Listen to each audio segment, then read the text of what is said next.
વરસાદમાં આમ જોઈએ તો ભીના થયા પછી ફંગલ ઇન્ફેક્શન છે અથવા તો ખંજવાળની એવી અનેક સમસ્યાઓ રહેતી હોય છે, તેનાથી બચવા માટે શું કરવું? વરસાદમાં જો હેર ભીના થાય તો ઘણા લોકોની ટેવ હોય છે કે ઘરે આવીને ઓનલી ટોવેલ ડ્રાય કરી નાખે છે, તો એનાથી હેરમાં પણ ડેન્ડ્રફની સમસ્યા રહે છે અને બોડીમાં પણ ડાયરેક્ટ ટોવેલ ડ્રાય કરો તો ફંગલ ઇન્ફેક્શન થવાના ચાન્સીસ છે.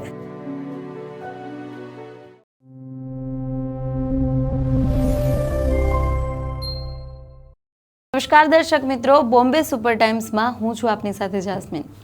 મોન્સૂનની સિઝન છે, આમ ગરમીમાંથી રાહત તો આપે છે, પરંતુ તેની સાથોસાથ હેર અને સ્કિનની પણ અનેક સમસ્યાઓ લઈને આવતું હોય છે.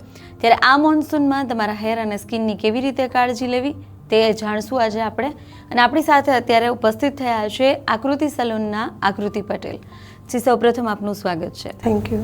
જી, આકૃતિ પટેલ છેલ્લા 25 વર્ષથી આ ફિલ્ડમાં કાર્યરત છે. સૌથી પહેલાં પૂછવા માંગીશ કે મોન્સૂન સિઝન અત્યારે શરૂ થઈ ગઈ છે અને ખાસ કરી સ્કિન અને હેર છે એની કાળજી કેવી રીતે રાખવી જોઈએ? અત્યારે મોન્સૂન સિઝન સ્ટાર્ટ છે એટલે વાતાવરણ બારે ભેજવાળું હોય છે, જેનાથી તમારી સ્કિન એકદમ ઓઇલી રહે છે અને હેર પણ તમારો સ્કાલ્પ ઓઇલી રહે છે. એક દિવસ તમે હેર વોશ ના કરો તો તમારો સ્કાલ્પ છે સ્ટીકી થઈ જતો હોય છે, એટલે એના માટે તમારે ઓઇલી સ્કિન ન રહે એના માટે સૌથી પહેલાં તમારું જેલ બેઝ પ્રોડક્ટ યુઝ કરવી જોઈએ, જેનાથી સ્કિન ઓઇલી ના રહે.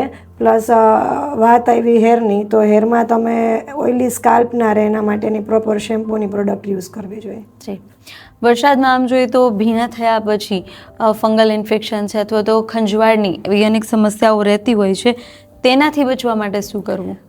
વરસાદમાં જો હેર ભીના થાય તો ઘણા લોકોની ટેવ હોય છે કે ઘરે આવીને ઓનલી ટોવેલ ડ્રાય કરી નાખે છે, તો એનાથી હેરમાં પણ ડેન્ડ્રફની સમસ્યા રહે છે અને બોડીમાં પણ ડાયરેક્ટ ટોવેલ ડ્રાય કરો તો ફંગલ ઇન્ફેક્શન થવાના ચાન્સીસ છે. એના માટે તમારે ઘરે આવીને પ્રોપર સારી બ્રાન્ડનું શેમ્પૂ કરવું જોઈએ, સ્કાલ્પ ક્લીન કરવો જોઈએ અને ગરમ પાણીથી નાહી લેવું જોઈએ, જેનાથી તમારી સ્કિનને ફંગલ ઇન્ફેક્શન ના થાય. મોન્સૂનમાં ભેજનું પ્રમાણ વધારે હોય છે, જેના કારણે હેરમાં ડેન્ડ્રફની છે અથવા તો ખંજવાળની સમસ્યા હોય વધારે થતી હોય છે, તો એના કારણો શું અને તેનાથી બચવા માટે શું કરવું જોઈએ?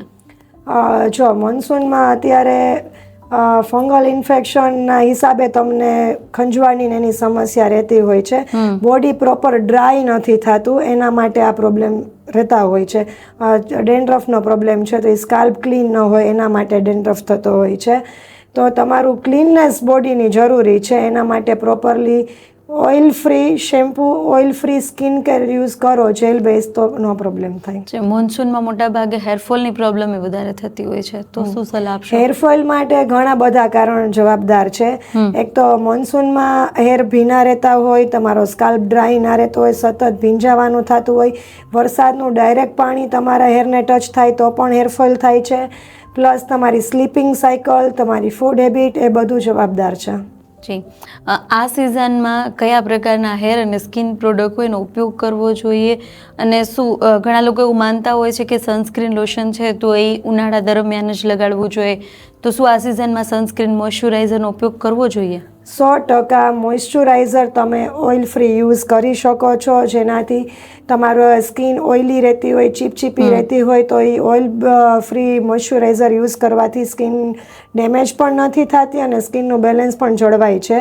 અને સનસ્ક્રીન લોશન છે, કોઈ બી વેધર હોય, વિન્ટર હોય, મોન્સૂન હોય કે સમર હોય, યુઝ કરવું જોઈએ. મોન્સૂનમાં સનસ્ક્રીન ઓઇલ ફ્રી આવે છે, ચીપચીપું ના હોય, એ પ્રોડક્ટ યુઝ કરવી જોઈએ.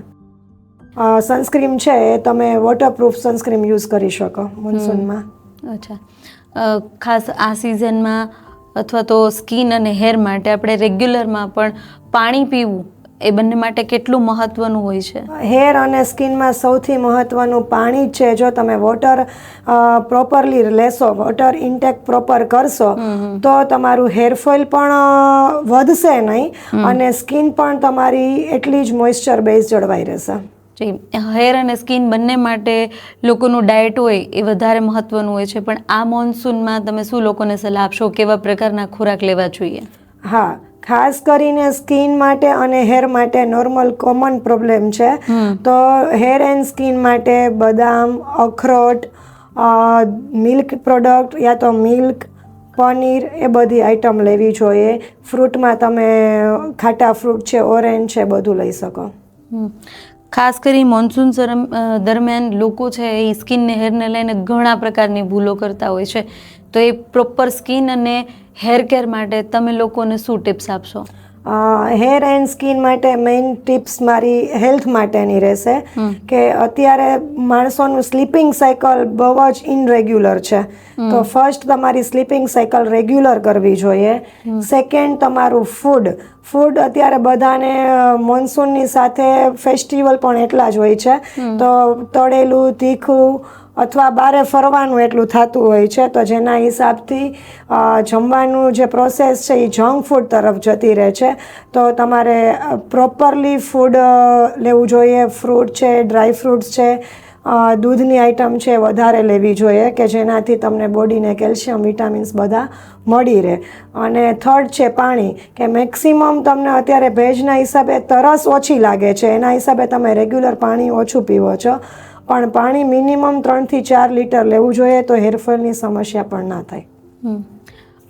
મને ખુદને એવો પ્રશ્ન થાય છે કે મોટા ભાગે જે મહિલા હોય છે પોતાના કામમાં કે કોઈ પણ કાર્યને લઈ એમના બાળકોની સંભાળ અથવા તો પરિવારને સાચવવા પાછળ વધારે પ્રમાણમાં એનું પોતાનું હેલ્થનું કોઈ પણ જાતનું ધ્યાન નથી રાખતા.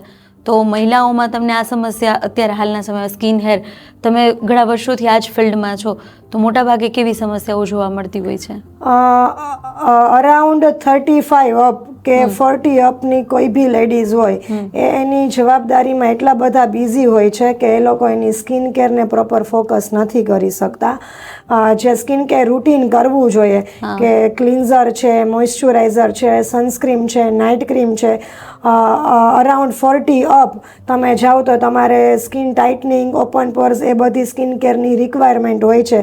જે 90% લેડીઝ પોતાનું ઘર સાચવવાની પાછળ આ વસ્તુ નથી કરી શકતી. એટલે સ્કિન કેર રૂટીન 40 અપ તો ખાસ કરવું જોઈએ.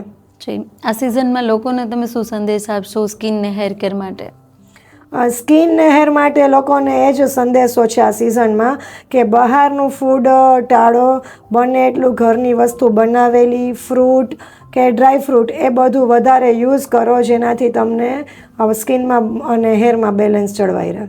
તો દર્શક મિત્રો, આ મોન્સૂનમાં તમારી સ્કિન અને હેરની કેવી કાળજી લેવી તે બાબતે આજે આપણે ઘણી બધી માહિતી મેળવી છે. અને ખાસ કરી જો તમે પૂરતા પ્રમાણમાં પાણી પીશો અને તમારું ડાયટ પ્રોપર હશે તો તમારી સ્કિન અને હેરમાં ઘણા બધા ફાયદા થશે. આપ અમારી સાથે ઉપસ્થિત રહ્યા, અમારા દર્શક મિત્રોને ખૂબ જ સરસ માહિતી આપી તે બદલ આપનો આભાર. Thank you.